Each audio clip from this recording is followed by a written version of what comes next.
The Captain's Log Radio with your host, Captain Jonathan Moss. Welcome to the Captain's Log Radio. I'm your host, Captain Jonathan Moss, here on the Outdoor Radio Network. And again, you can listen after the show on Spotify, Apple Podcasts, and iHeart Radio. And I would love to connect with you on all of our social media platforms at the Captain's Log TV on Facebook, YouTube, and Instagram. So if you're on one of those platforms, please connect with us. Love to talk to you there. Today's show is going to be a doozy. I have an outdoorsman, a conservationist, a hunter, a rancher, a fisherman, a guy who bleeds the state of Florida. If you cut him, Florida's going to be oozing out. He's a good friend of mine, Mr. Travis Thompson. Captain Travis Thompson. What's up, dude? How are you, my friend? Good, Jonathan. How are you, buddy? Dude, I'm doing great, man. When I have a question about policy, when I have a question about conservation, if there's a new law coming out or a new push for a new rule for fishing or waterfowl, you are the man who I reach out to. You are always just a wealth of knowledge. And I'm always blown away that you always have an answer. Even if that answer is, Jonathan, I don't know much about that, I'm going to find out for you. Yeah, I think we'll talk about this some, but like one of my things is always you got to find somebody you can sit down with and talk to about it. And so one of my big goals is always to try to network and meet as many people as I can out there in the conservation space so I can talk to them and have places I can go get those answers. Absolutely. And I tell you, having that network or having a network in any industry doesn't matter. When you have a group of people who you can reach out to and you can lean onto and you can learn from, that's how we all grow. And I love that about you. If I have a question, man, you have somebody who can answer it if you don't know the answer yourself. So I love that about you. And not only that, man, you're on the political side of conservation, but you are like in the trenches. You're part of ranching and duck hunting and fishing. And I love that about you, man. You know, you're not a politician where you're just sitting in an office all day. Like your office is the water, is the land, is those lakes and the rivers and being on an airboat and in your truck. You've got some crazy stories involving your truck this year. Like just the stuff that you do, man, is unbelievable. Yeah, it's one of the things, I've actually had people tell me before in policy, you do conservation differently than I do because I do conservation at a desk, and I don't understand how you can do conservation if you just sit at a desk. Like, right. I'm not knocking that there's not days that you have to sit at a desk and you pour over paperwork and you have to look at maps and schematics and do your taxes and all the other stuff you have to do that goes along with this stuff. But unless you can get out there on a boat, on the ground, touch the dirt, touch the water, I don't know how you work on conservation without being able to do that stuff. Absolutely. And you know what? When you go to a FWC meeting, that's Florida Fish and Wildlife Commission. They're broken down to FWC. When you go to one of those meetings and you have that boots on the ground knowledge, I think about we went to a group of us from East Central Florida, went to an FWC meeting in Gainesville talking about redfish. And I looked at the commissioners and said, look, guys, I'm on the water 200 plus days a year. Your data doesn't reflect what I'm seeing on a daily basis. And having that firsthand knowledge made all the difference for those commissioners. Hearing the guides who are on the water every day talk about the lack of redfish. So yeah, dude, you're right, man. There's so much that happens at a desk, but there's so much more that happens. And when we come together, happens on the field. And when we come together, we can really make a difference together. Yeah, you're talking about what I would term, and I don't know if this is the right term for it, but like the social science side of like on the redfish thing in particular, they were looking only at escapement rates, if I remember correctly, on right. redfish that got over 27 inches that basically escaped mortality by fishermen. So we call that the escapement rate. That was the only factor we were using to manage redfish, whether they should be kept or whether they should be released.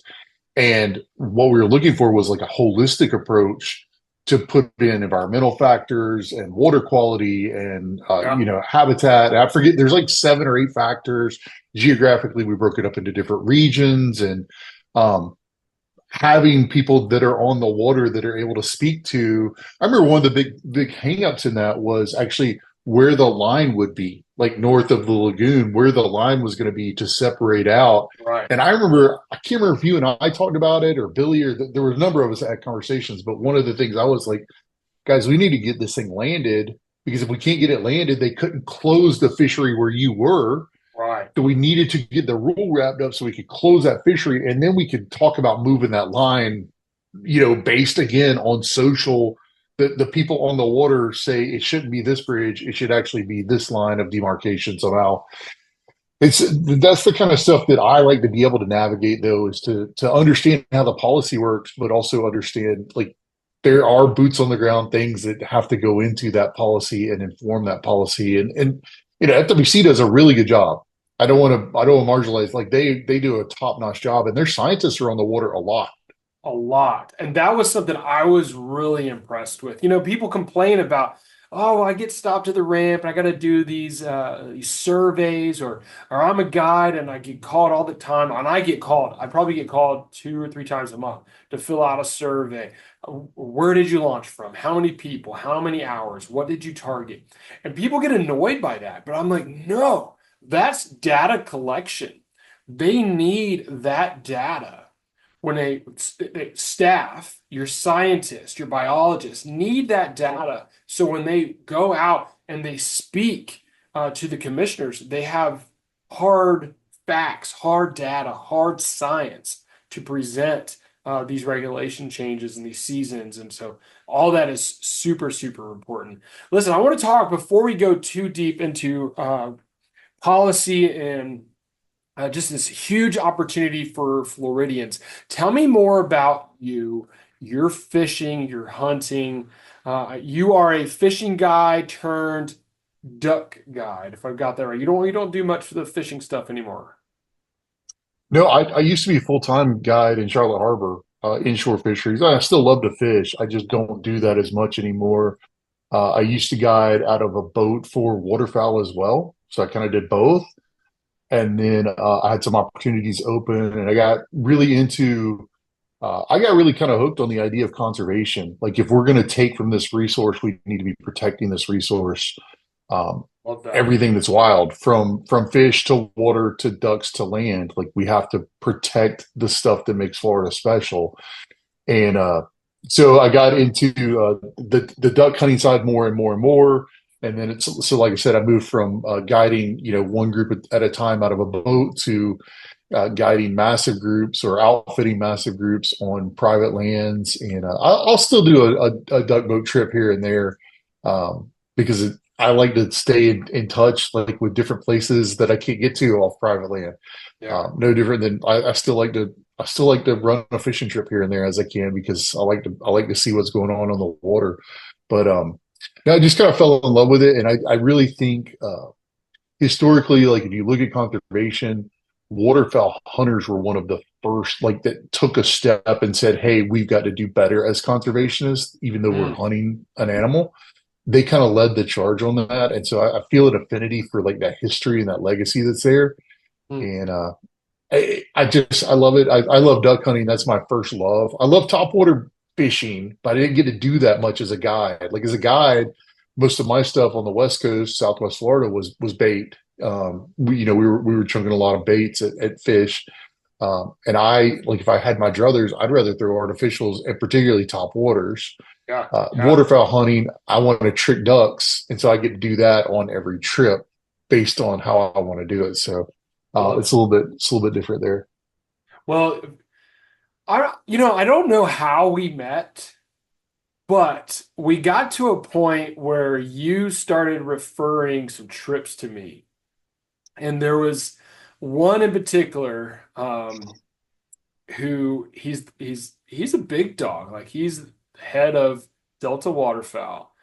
And when you sent me that trip, bro, I think it was the first trip you sent me, I was so nervous. I was like, Travis Thompson just sent a trip to me. This dude just referred me to not just Joe Schmo, but like Joe Schmo with a massive title. And I was like blown away that I had that opportunity and really nervous. And we had a really good trip. And then we went out a second time and had another good trip. So I don't remember how we met, but somewhere down the line through the fishing community, we've connected and now we're sharing clients and we actually sit on a board together. This whole process of you and I getting to know each other. In fact, we've never been fishing. We've never been hunting, which is crazy, but we've done a lot together for the fishing and hunting community. And I'm just, dude, it's a pleasure and an honor to be your friend and be in that room with you. And I'm not in that room often. And so I'm thankful that there's you to be in that room to represent anglers and hunters. But one of the reasons I sent you those trips is because I met you in those rooms. Like this is almost a little bit sad to say, but also encouraging to say. When I refer clients, particularly clients that work in the conservation space, to other guides for things I don't do, I look for people that are participating in the conservation space and that I can trust with those clients to handle things well, to hear about the resource, to talk about. I know that guy, when he's out there, is John Devney, who's the policy director for Delta Waterfowl, VP of policy or something. When he's out there on the boat, he's going to ask you questions about seagrass. He's going to ask you questions about water quality. He's going to ask you questions about tarpon regulations. Like he's an inquisitive guy that cares about this stuff. And this isn't the world he works on, but he works on conservation. And so when I put him in the boat with somebody, I want to make sure it's somebody that I trust to handle not just him as a client, but also him as a conservationist well. Yeah. And that's something that I've always seen in you and admired in you and appreciated from you. Well, I appreciate that, man. I tell you, we got out on our second trip. Our focus was tarpon. John lives in North Dakota, like cold. There's no tarpon in North Dakota. And I said, John, if you're going to catch a tarpon, I know the spot. If you want a tarpon, we got one shot, first thing in the morning. We're going to throw, he was throwing fly. He's a fly angler. We're going to throw these little gurglers, a little popper fly, right? Looks like a shrimp. And you just, bloop, you pop it, bloop, and you give it just like 2 seconds to sit there. Bloop, let it sit there. Oh, here it comes. Here it comes. Pop it. Bloop, explosion. Oh, man. Just inhale that fly. He's going bananas. I'm hopping down from the pulling platform. I'm going bananas. It was insanity. But when we come back, more with Captain Travis Thompson. This is the Captain's Log Radio with your host, Captain Jonathan Moss. We'll be right back.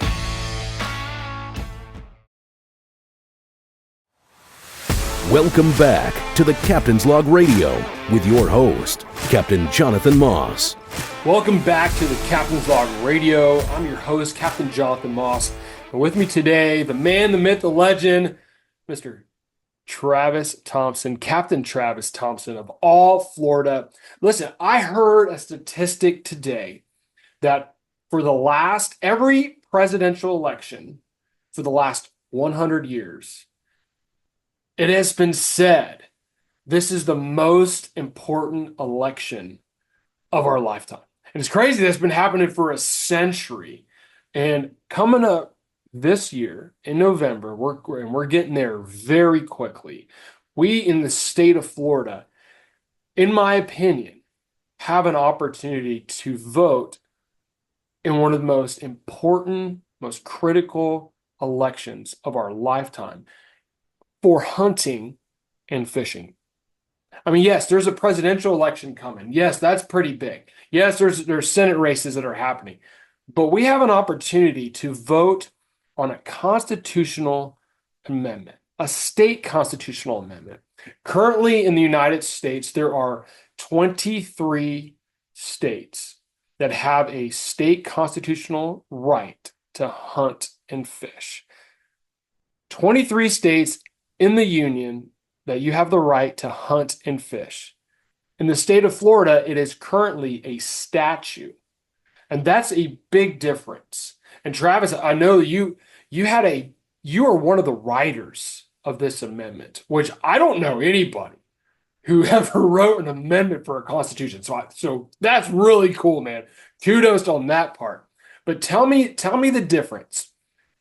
I mean, I know because you and I have had several conversations about it. We've been in meetings together. We have been advocating and fighting for this for months leading up to this. And I've done nothing in comparison to the work that you have done and your team has done, which applaud you. Amazing stuff. I don't know how you keep up with all of this. But please explain to our viewers and our listeners what's the difference between a statute and a constitutional right? Yeah, I think you kind of alluded to it. A statute it's not permanent.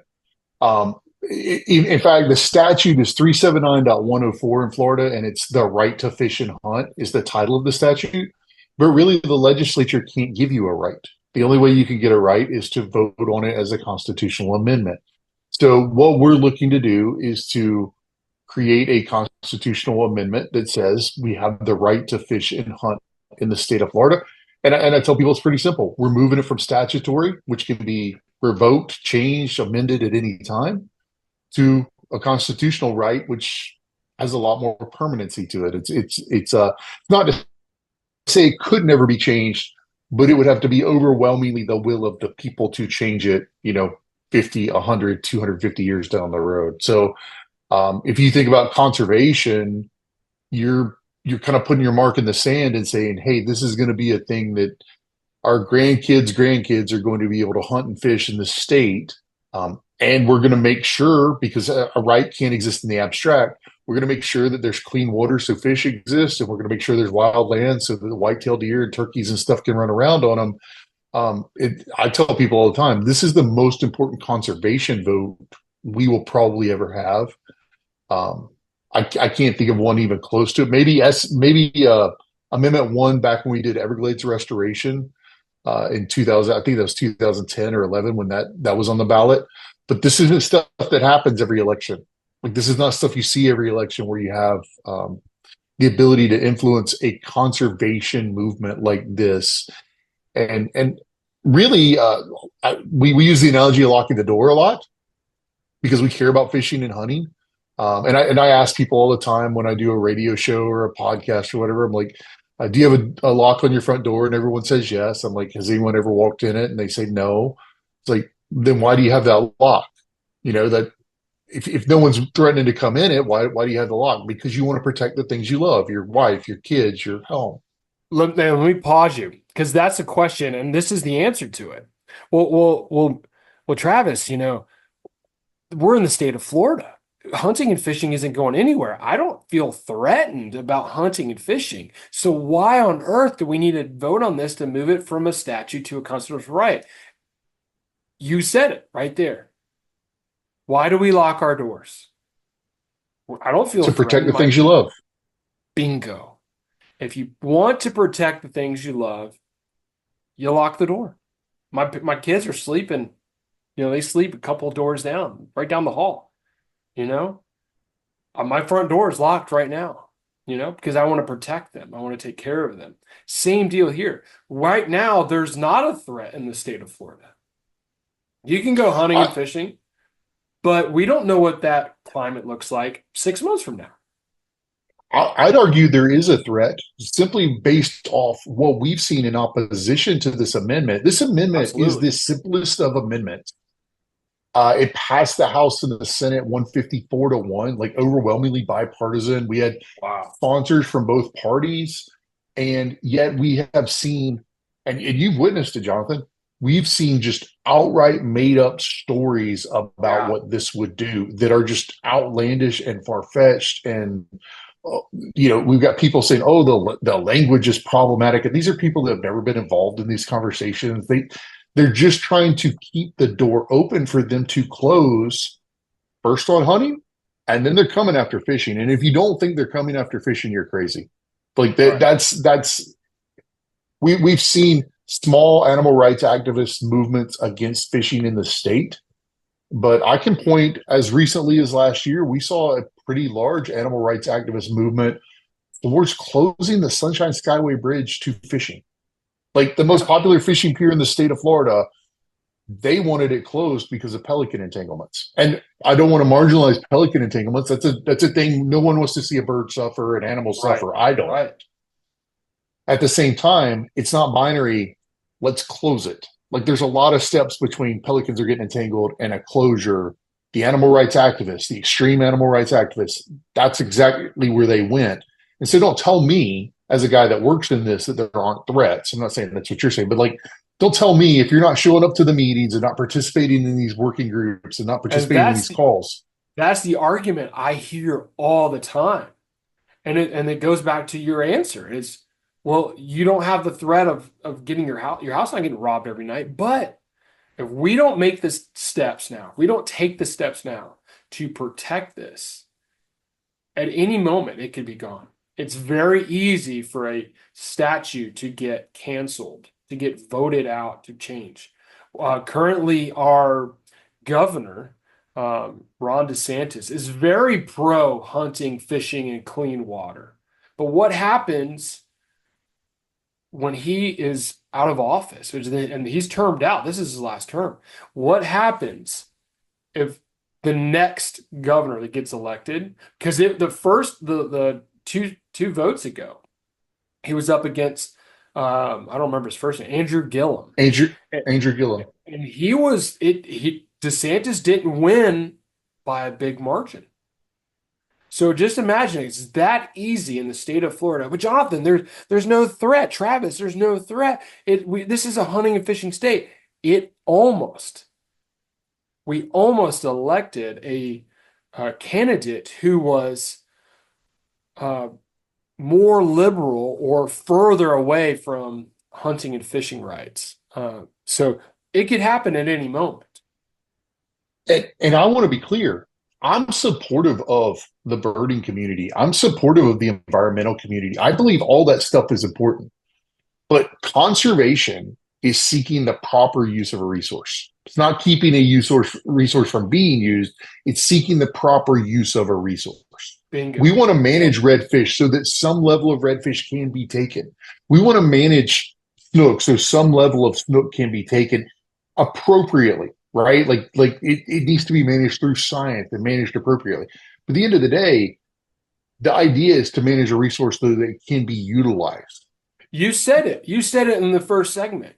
The duck hunters were the ones, the guys who were using the resource, who were shooting the birds, who were hunting the birds. Those guys realized, they noticed, hey, there needs to be proper management. If not, we're going to lose our resource. We're going to lose the sport, the thing that we love to do. And that's huge, man. That's huge. And I tell you, I've been duck hunting one time. And actually, it was on Puzzle Lake here in East Central Florida. I was on a kayak. We should not have been doing what we were doing, but we left. So me and a buddy, it must have been 3 a.m. because we wanted to get to our spot and we wanted to get set up. And because we're paddling, we're on kayaks. So you're not on a John boat with a mud motor getting there in a couple minutes. So we were just paddling and paddling. My buddy was using his iPhone with a map app, a Google Maps or something, to see where we were going. I don't even know if we had like navigational lights on we were totally illegal in that sense. I don't remember, honestly. But we get to this like marshy island and he's like, bro, we're going to drag our kayaks. There's a pond like right in the middle of this island. We're going to drag our kayaks. I'm like, man, we're in the marsh. We're going to get bit by an alligator or snake. I don't have like a revolver or a handgun on my hip. Like if something comes up, like this is craziness, right? But we got out there, we got set up, and I could experience my first duck hunt. And though that was crazy, that was an absolute blast. But one thing you notice at the end of those hunts is the people who are on the water cleaning up. I never see these anti-hunting, anti-fishing people at the boat ramps or on the water picking up the garbage. But I see the hunters and the anglers doing that. Now, there are the bad apples of the group. I'm not going to say everyone's perfect. Okay. I can't tell you how many of those fish line tubes at the ramp that I see that are full of trash, and it drives me bananas. It's more than likely the jet skiers. I'm going to put it on the jet skiers, but it drives me nuts. Like there's a trash can 10 feet the other direction. But those are the people I see picking up, the hunters and the anglers. Those are the people I see cleaning up their estuary, that pack it in, pack it out mindset. I've been on Lake Conway. It's a nice chain of lakes here in Orlando, and people duck hunt on the lake. Not very often because they get tired of people calling the police on them. I've been on a trip guiding clients and had the police called on me because the homeowners nearby. And granted, you got to think about this lake is surrounded by houses, but there are areas where you are far enough, you have a safe distance from the homes where you can safely and legally hunt. And people would see me and go, "Oh, that guy's duck hunting." And they'd call the police, and the police patrol boat show up, and we'd have rods in hand, and they'd say, "Hey guys, are you duck hunting?" I'm like, "No, man, we're fishing." But they were young guys. They were probably late teens, early 20s in the water, picking up trash. It was unbelievable. I love that.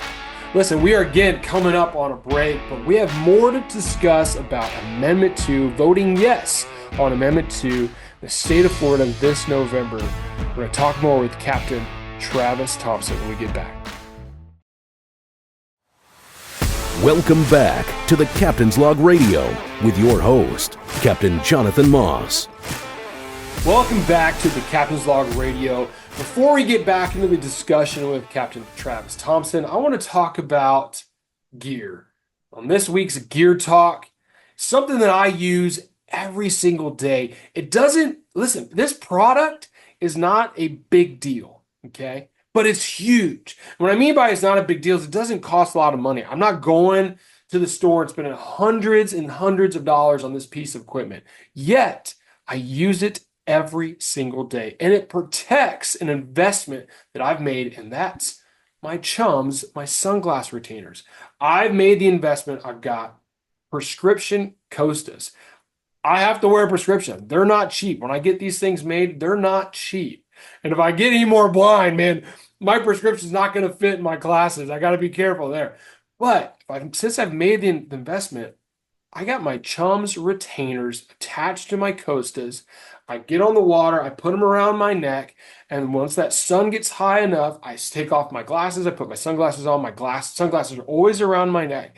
It's a cheap investment to take care of your tools. You hear me say it all the time. My dad taught me, take care of your tools, they'll take care of you. And the last thing you want to do when you're on the water is drop your sunglasses and lose them to the bottom. You're going to be up a creek. Listen, you got to have your sunglasses when you're fishing. And the last thing I want to do is drop them on the deck and scratch the lenses, making it more difficult for me to see. So take that $5, that $10, whatever it costs to buy. There's so many different versions of chums.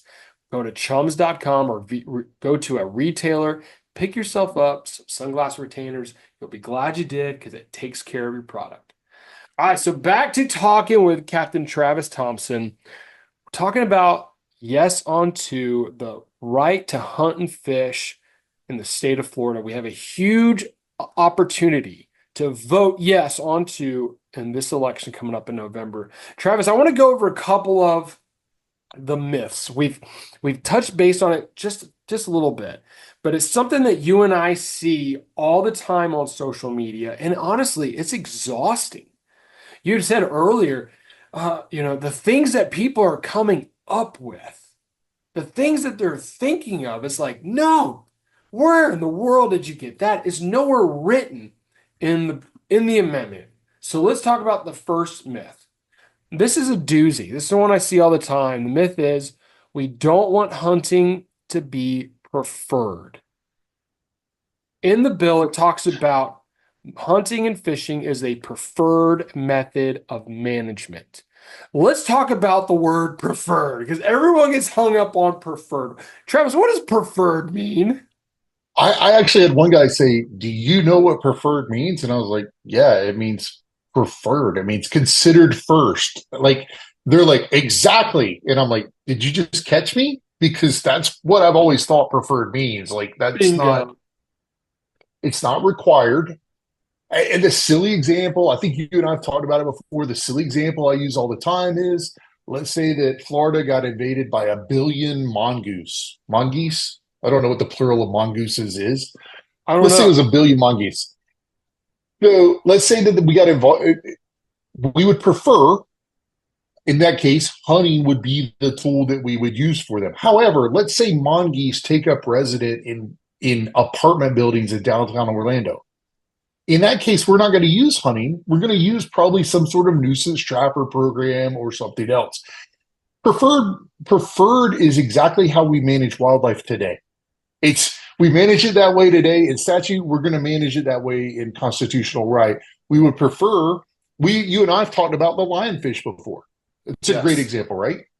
Love this idea. Think about lionfish, and it's very similar to your mongoose, but it actually happened. The lionfish are taking over our wrecks and our reefs offshore. So what I don't want is to hire someone to come in here and spray a bunch of water or spray a bunch of chemicals in our water to kill these fish. Instead, my preferred way of management is to allow anglers or spear gun fishermen to get in the water and shoot these fish or catch these fish with hook and line and remove them from the water. They're good table fare. They taste great. I've eaten them several times. You got to be careful when you clean them. But once you learn that part of it, you're fine, right? But that was our preferred method of management because I don't want someone to go in there and spray our reefs and our wrecks and kill everything else. But if I get to your point, if I get an alligator in my pool, I'm not calling Joe Schmo, hunter friend of mine, to come over because dude's gonna come over and be like, "Bro, we got this." No, I'm gonna call someone who is a trained professional to come and get the alligator out of my pool because unless it's dead, I'm not gonna get in there and wrangle that thing out of there. That's not me. I don't have any experience in that. It is preferred method of managing wildlife is exactly what we do today. We've done it with lionfish. We do it with pythons. We do it with alligators. We do it with everything that needs to be managed in the state of Florida. So I don't understand what the hang up on preferred is. Again, it's not required. So if science says something else is the best management strategy, that's what we'll go with. This really protects science driving wildlife policy. Yeah, absolutely. And that language is consistent with the language in the other states and their constitutional right to hunt fish. So absolutely pretty cut and dry. Myth number 2, traditional methods will bring back animal torture. This is one that drives me bananas because we've seen not only with animal torture, it talks about you can go and it's going to reinstate the net ban. It's just no. Traditional methods, and I'll let you say the fact that traditional methods what does that mean, Travis? It means that what's legal today. What that is legal at the time of passage is covered under traditional methods. So think about this. This is what I tell people, because people go back hundreds of years ago. In 200 years, once this passes, and it's a state constitutional right, in 200 years from now, what we're doing now could be considered traditional methods. And so what you're saying here is traditional methods means what is legal at time of passage, meaning when this passes in November, whatever is currently legal, whatever is currently illegal, nothing changes. That's still our traditional methods, meaning you can't just all of a sudden do crazy things anymore like that was done 200 years ago before we had management, before we knew the science.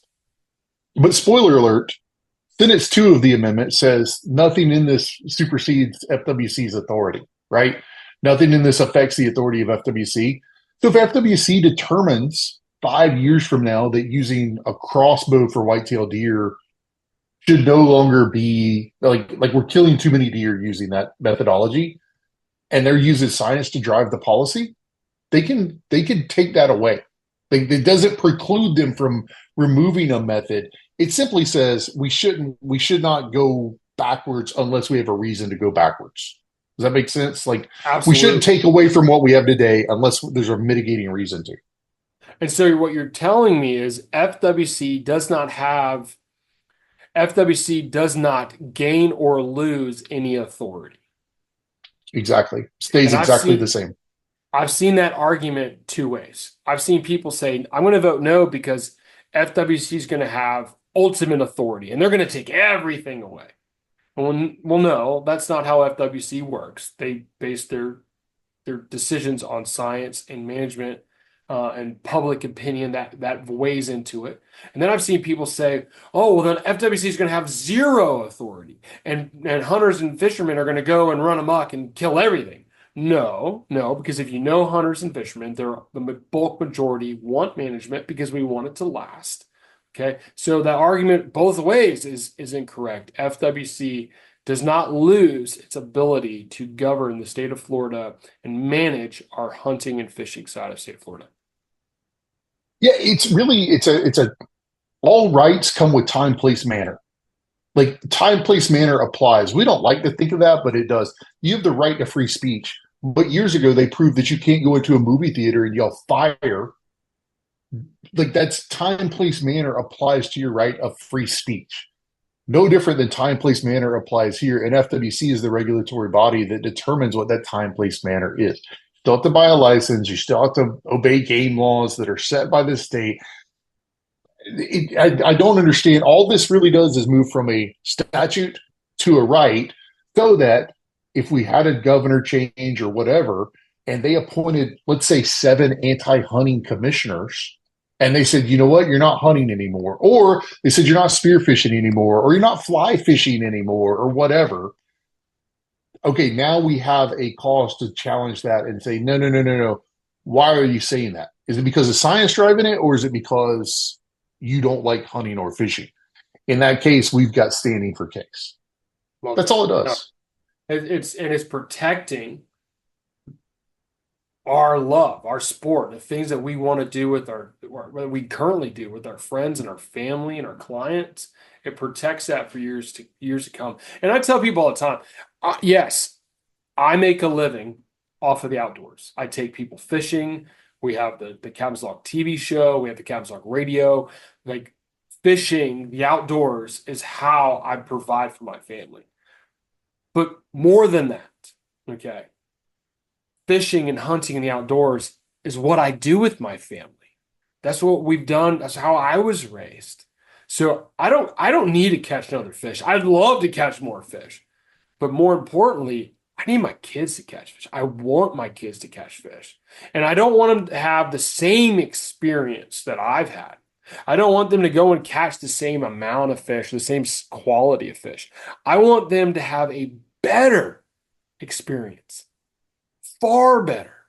I want the estuaries to be healthy and thriving, estuaries abundance, because I want them to be able to catch fish and be able to keep fish and not worry about the water being dirty or the water being contaminated or there not being enough fish that we can't bring any home. Like that's the opposite of what I want. And that what makes me so fired up and so passionate about conservation and this amendment is because of my kids. It's huge. I think we got time for one more. This next one, and this one's a doozy. It will undo the net ban. Amendment 2 will undo the net ban. We're coming up quick on a break. We got 30 seconds. Yeah, it doesn't undo the net ban. FWC has released statements saying it doesn't undo the net ban, not just from their chairman, but also from their general counsel. And if you understand constitutional law, one amendment can't undo another amendment unless it expressly undoes another amendment. They have to work in harmony. This in no way impacts the net ban whatsoever. And to say otherwise is just misleading or you're uninformed. We are quickly coming up to the end of this segment. When we get back, more with Captain Travis Thompson here on the Captain's Log Radio. This is the Captain's Log Radio with your host, Captain Jonathan Moss. We'll be right back.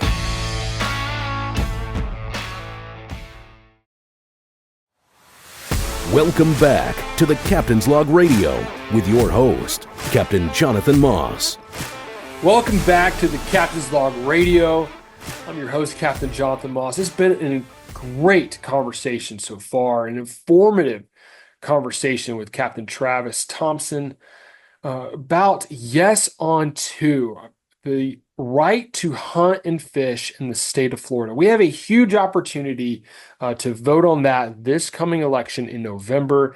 And we've been talking in the last segment about some myths that we're seeing online, some things conversations we're having with people.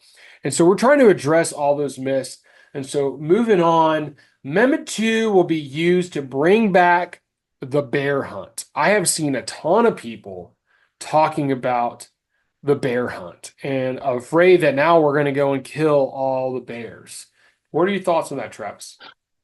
I think that's absurd, because the last bear hunt occurred without Amendment 2. FWC can turn on or off the bear hunt using science to drive wildlife policy at their not their whims, but at their that's their authority. They're granted that authority right now.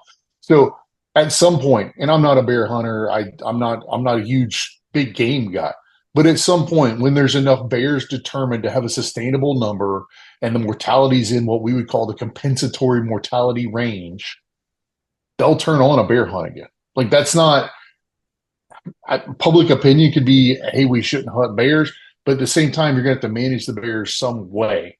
So, would you rather pay for bear birth control? Would you rather, like, where you go dart them and put the patch on them? Would you rather pay nuisance hunters to go snipe them? We're at the end of the day, you're going to end up with a dead bear. Or would you rather a hunter pay for a license and go do it? I would prefer the third. I think most people that are concerned, like fiscally concerned about taxes and management of wildlife, would prefer the third. But at the end of the day, Amendment 2 has no bearing on when that happens or where that happens or if that happens. What's going to drive that is going to be science, as it always has and as it always should be. And I'm a huge proponent. Like I love the idea of I don't want an animal to suffer, and animals are going to die either of old age, of getting sick, getting hit by a car, or they're going to be managed, hunted by a person, a hunter. I would rather, if an animal is going to die, I'd rather it not suffer. I'd rather it not get hit by a car. I'd rather it not get sick, right? And if it's going to get to old age, more than likely one of those two things is going to happen. Okay. Mm-hmm. And I'm also, I do not kill anything, a deer, a bird, a fish, unless I plan to use every bit of that animal, every bit of that. Well, and we have wanton waste laws in the state of Florida. You can't go shoot an animal. Let's a white-tailed deer. You can't shoot a white-tailed deer and just throw the carcass away. That's illegal today. Like that's wanton waste of an animal. I called in a guy a few years back that he discarded duck carcasses at a boat ramp. I don't know who it was, but I called it in because you can't just they weren't cleaned. They were just dead ducks that were discarded there. And like to me, that's wanton waste. And FWC came and investigated and pursued. And I don't know if they ever found the guy or not. That's not my business. But no one wants to see wanton waste, and that's illegal already in the state of Florida. So again, the bear hunt is it's kind of irrelevant in this discussion. I see why it gets lumped together, but a bear hunt will happen when a bear hunt happens because FWC determines that a bear hunt should happen, or a bear hunt won't happen. And you said it. With the last bear hunt that happened in 2015, there was not the right to hunt fish. There was a need for management, and FWC saw the need based on science and data and opened up the hunt, and it was a limited quota hunt. So, yeah, absolutely. And with FWC and with this passing, FWC doesn't change their authority. So, again, it doesn't mean we can go and kill bears willy-nilly. Okay, absolutely not. Moving on, this one's silly to me. This one's absolutely silly. And I think it's silly to me because I know the people who wrote this amendment, but this is a power grab by commercial fishing entities from foreign countries. Travis, are you connected with commercial fishing entities from foreign countries? No, and it's so absurd to me that in the free state of Florida, where you can't watch TikTok on our universities because we blocked the Chinese Communist Party from then we're going to open up our fisheries to them to come in and troll. And we convinced the legislature that was a good idea. Yeah. It's the most far-fetched, dumb. It's one of those things that's almost like not worth addressing because it's so far-fetched and silly. But CCA supports this. Bonefish Tarpon Trust supports this. All Florida, ASA, like all the fisheries groups that are out there that work on fisheries policy support this in the recreational space. They work on fisheries policy. I don't know I don't know of a commercial entity that has donated money, spent any time working on it, advocated for it, or anything else. And I've been in, 1,000 calls over it.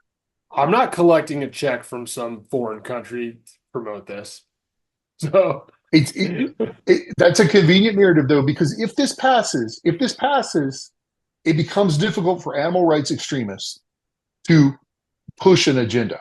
Because they're going to do whatever they can to scramble to make sure this doesn't pass. And this is a prime example of that.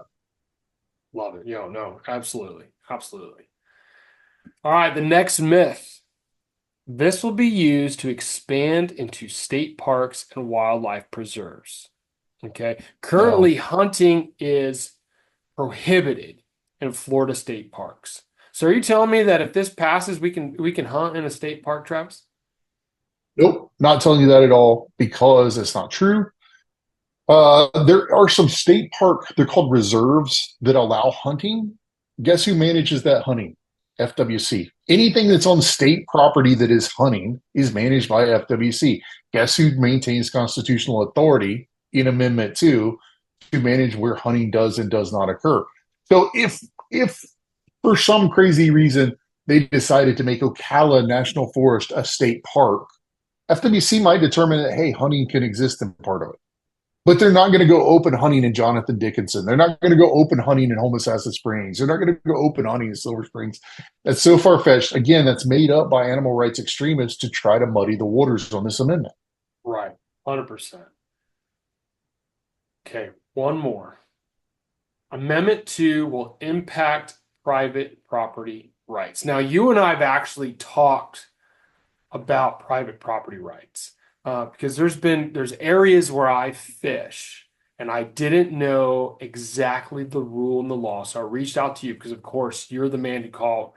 But this particular homeowner put nets, not nets, rope around their dock and in front of their mangroves on buoys so the rope would float so that you could not cast a lure under their mangroves. You couldn't skip a plastic under their mangroves or under their dock. What's funny to me is the fishing right by that dock is actually really good. But what's funny to me when the homeowners see you approach their house, they will stomp. They will walk out to the dock, stomping their feet, and then they start fishing. It's the craziest thing. It's like, oh, how's it going, man? Yeah, I'm fishing here. You'll have a great day. Like, dude, you're not fishing. You just walked out because you saw me. But this will not change private property rights. Tell me about that. Yeah, so the big concern or the myth that is out there is that suddenly people are going to start crossing fence lines to hunt, jumping fences, and being able to fish because this is a public right. So now you have rights to do whatever you want, wherever you want. It ignores Sentence 2, which means you have time, place, manner restrictions because FWC controls all that. But this is the example I use all the time, and it's a little bit silly, but it'll make sense. You have the right to free speech. You can't exercise that right to free speech in my front yard. No one is saying you don't have the right to free speech. You just can't exercise it on my private property rights because rights don't trample on each other. Time, place, manner apply. This is no different. The right to fish and hunt doesn't suddenly, it's not some magic right. And I ask people all the time about that on social media when they're like, oh, this is going to undo private property rights. I'm like, what makes this right more magical than all the other rights that it somehow supersedes it? But my right to free speech doesn't, or my right to, like, it's an absurd myth that was created to push an agenda to get people to vote no on this because they're trying to fearmonger it. Because if this passes, it crushes the animal rights, the animal rights extremist movement in the state of Florida. Yeah, I want people to hear us completely. We are not anti-animals. We're not anti-fish. We don't want to kill every single thing that we come across. That's the opposite of anyone I know in the hunting and fishing realm. Yeah, there are people out there who take advantage. There are people out there who will go and poach or take underslot redfish or overslot snook, or they'll go down to the Keys and they'll catch way too many lobster. And those people need to be arrested. Those people need to go to jail. Okay, we're all about. I would argue those people aren't hunters and anglers; they're poachers. If they 100%. don't care about the regulations, they probably don't care about a license. They probably don't care about any of the other stuff that goes along with it. That they're not hunters and anglers. Like I don't believe that. And something else that's important to note: when these amendments are normally on a ballot, there's normally two different things that are not even related. It could be oil drilling and the number of orange trees you can plant in your front yard, like two random things. And it's really complicated because, man, I really want to plant X number of orange trees, but I'm really against X this thing over here, right? And this amendment is so simple. It's only about moving hunting and fishing from a statute to a constitutional right. It's protecting. There's two things. Like there's two things there, right? Like, or I'm sorry, there's two sentences in the amendment. They're identical on the ballot language and in the amendment. There's not 15 pages that goes behind this. And it's so simple that people almost look for the boogeyman because we've seen that kind of stuff in the past. But really, if you care about wild Florida, if you care about conservation, if you care about clean water, wild lands, fishing, hunting, boat ramps, WMAs, the wildlife corridor, there is no reason not to vote yes on this. And please join us in voting yes on 2.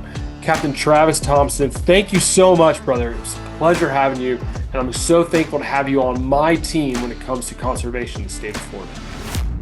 Thanks for having me, buddy. I appreciate it. Thanks for listening to the Captain's Log Radio with your host, Captain Jonathan Moss.